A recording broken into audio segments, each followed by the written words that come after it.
Hi dear students, welcome back to first code YouTube channel. Software engineering की series में आज हम लोग देखेंगे सॉफ्टवेयर इवोल्यूशन लॉज। ये क्वेश्चंस कई बार आपसे एग्जाम में पूछा गया है, लेकिन आपके सिलेबस में ये टॉपिक नहीं दिया गया है, इसलिए हम इसे डिस्कस कर रहे हैं। तो सॉफ्टवेयर इवोल्यूशन लॉज जो था वो लेहमान के द्वारा दिया गया था। तो हम लोग इस पे एक नज़र डाल लेते हैं। Lehman has given laws for software evolution. तो आपको ये नेम को याद रखना है, क्योंकि आपसे इससे एमसीक्यूज पूछा जा सकता है कि सॉफ्टवेयर इवोल्यूशन लॉज जो था, जो सॉफ्टवेयर इवोल्यूशन लॉज का प्रिंसिपल था, वो किन के द्वारा दिया गया था, गिवन किन के द्वारा था। तो आपको लेहमान को टिक करना है। Divided the software into 3 different categories. ये भी एमसीक्यू पूछा जा सकता है कि उन्होंने सॉफ्टवेयर इवोल्यूशन को कितने कैटेगरी में डिवाइड किया था। तो आपको 3 मारना है। क्या क्या? First is static type, that is S type, then practical type P type, and the last one is embedded type, that is E type. तो स्टैटिक टाइप, प्रैक्टिकल टाइप और एम्बेडेड टाइप, ये तीनों क्या होता है, इस पे हम लोग थोड़ा सा देख लेते हैं। बहुत छोटा सा टॉपिक है, आपसे 4 नंबर में 2-3 बार ये क्वेश्चन पूछा गया एग्जाम में प्रीवियस ईयर में। ठीक है, तो स्टैटिक टाइप सॉफ्टवेयर इवोल्यूशन क्या होता है? This is a software which works strictly according to defined specification and solution. Static type उस तरह का सॉफ्टवेयर होता है जो कि एक बार रिक्वायरमेंट स्पेसिफिकेशन डिफाइन कर दिया गया जिस तरह का, उसी तरह उसी एकदम स्ट्रिक्टली वर्क करता है उसी स्पेसिफिकेशन पे, उसी डिफाइंड सॉल्यूशन पे। So the solution and the method to achieve it both are immediately understood before coding। तो हम लोगों के पास जो रिक्वायरमेंट आया, ठीक है, तो जब हम कोडिंग करेंगे उसके पहले हमें इसका सॉल्यूशन पता होना चाहिए। हम समझ लेना चाहिए कि हमें किस किस तरह से इसका सॉल्यूशन करना है। The S-type software is least subjected to changes, hence this is the simplest of all। जो S-type static type होता है, नाम से ही हम लोग को पता चल रहा है static type मीन्स स्टैटिक है ये, तो इसमें चेंजेज का चांस बहुत कम होता है। For example, calculator program for mathematical computation. तो हमारे पास कोई एक सॉफ्टवेयर की रिक्वायरमेंट है कि हमें मैथमेटिकल कंप्यूटेशन के लिए एक कैलकुलेटर प्रोग्राम बनाना है।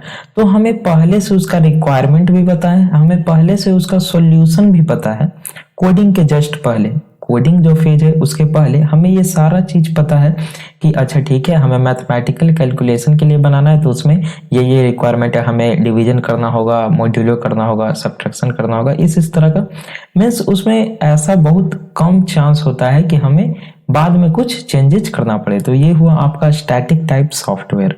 जो सेकंड होता है वो होता है प्रैक्टिकल टाइप। प्रैक्टिकल टाइप क्या होता है? तो this is a software with a collection of procedures. ये जो सॉफ्टवेयर होता है प्रैक्टिकल टाइप, ये कलेक्शन ऑफ प्रोसीजर्स होता है।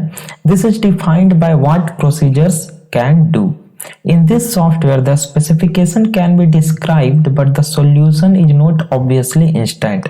इसमें क्या होता है कि आप स्पेसिफिकेशन को तो डिस्क्राइब कर दिए हैं कि ये स्पेसिफिकेशन हमारे सॉफ्टवेयर में रहना चाहिए, लेकिन आप जस्ट कोडिंग के पहले एक बार में आप सॉल्यूशन को नहीं क्या कर सकते हैं, अचीव कर सकते हैं। ऐसा नहीं है कि आपने कोडिंग अभी स्टार्ट नहीं किया, कोडिंग फेज के पहले सारा सॉल्यूशन हमें पता हो। जैसे हमें कैलकुलेटर प्रोग्राम में मालूम था, हमें स्टैटिक टाइप में मालूम था कि हमें ठीक है ये रिक्वायरमेंट है, तो इस तरह से सॉल्यूशन हमें करना है। For example, gaming software, gaming software का हमें रिक्वायरमेंट है कि ठीक है, अगर मान लिया जाए हम कोई रेसिंग गेम बना रहे हैं तो उसमें रेस होना चाहिए, कई गाड़ियां होनी चाहिए, या तो 2 वे या 1 वे होनी चाहिए, इस प्रकार का रिक्वायरमेंट है। लेकिन एग्जैक्ट सॉल्यूशन हम उस समय क्या कर सकते हैं, फ्लो नहीं बता सकते, हम उसमें डायग्राम नहीं बना सकते हैं। तो ये हुआ आपका प्रैक्टिकल टाइप। जो लास्ट होता है वो होता है embedded type. Embedded type software क्या होता है कि इसमें बहुत high degree of software evolution changes होता है। क्यों? क्योंकि ये रियल वर्ल्ड के रिक्वायरमेंट पे काम करता है। अब रियल वर्ल्ड के रिक्वायरमेंट पे काम कर रहा है तो ऑब्वियस सी बात है कि इसमें चेंजेस ज्यादा होंगे, क्योंकि रियल वर्ल्ड में हमेशा दिनों दिन क्या होते जा रहा है, चेंज होते जा रहा है। तो this software works closely as the requirement of real world environment. Real world का जो रिक्वायरमेंट है उसके क्लोजली ये एम्बेडेड टाइप सॉफ्टवेयर काम करता है। This software has a high degree of evolution as there are various changes in laws, taxes, etc. in the real world situation. Real world situation में हमेशा लॉज, टैक्सेस, ये सारे वगैरह change हो सकते हैं। जैसे ऑनलाइन ट्रेडिंग सॉफ्टवेयर है, तो आज जो बजट चल रहा है, जो टैक्स चल रहा है, कल को वही टैक्स नहीं चलने वाला है, कल को चेंज होने वाला है, कल को कुछ लॉज बदल जाएंगे, कुछ लॉज खत्म हो जाएंगे। तो इन तरह की बातें होती रहती है। तो एम्बेडेड टाइप सॉफ्टवेयर जो है उसमें हमेशा चेंजेस होते रहते हैं। तो ये था आपका three type software evolution laws, जो लेहमान के द्वारा दिया गया था। आपको एग्जाम में जब भी क्वेश्चन पूछा जाए तो आप इतना लिख करके चले आइए, या यहाँ से एक दो एमसीक्यू बन सकता है, जो कि हमने बता दिया कि सॉफ्टवेयर इवोल्यूशन लॉज किनके द्वारा दिया गया था, तो लेहमान के द्वारा। सॉफ्टवेयर इवोल्यूशन लॉज को लेहमान ने कितने कैटेगराइज्ड किया था, कितने टाइप में, तो थ्री टाइप में। One is static type, second is practical type, third is embedded type. Static type क्या होता है, एक बार हमें रिक्वायरमेंट मिल गया, हमने सॉल्यूशन उसका सारा बना लिया, क्या उसे कहते हैं हम लोग, ब्लूप्रिंट हमने बना लिया सॉल्यूशन का, कि इस तरह से हमें सॉल्यूशन करना है, for example calculator. Second is what, practical type. Practical type means हमें प्रोसीजर पता है सारा किस तरह से, लेकिन इंस्टेंट सॉल्यूशन हमें नहीं मालूम है। हम जिस तरह से आगे बढ़ते जाएंगे उस तरह से हम सॉल्यूशन को डेवलप करते जाएंगे। थर्ड टाइप हो गया आपका एम्बेडेड टाइप, जो क्या होता है, रियल वर्ल्ड सिचुएशन पे डिपेंड करता है, और चूंकि रियल वर्ल्ड इन्वायरमेंट पे ये क्लोजली वर्क करता है, तो रियल वर्ल्ड सिचुएशन हमेशा चेंज होते रहते हैं, लॉज वगैरह, कानून वगैरह चेंज होते रहते हैं, तो इसमें चेंजेस हमेशा होते रहते हैं।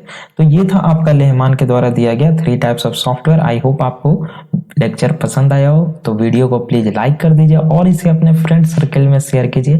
Thanks for watching.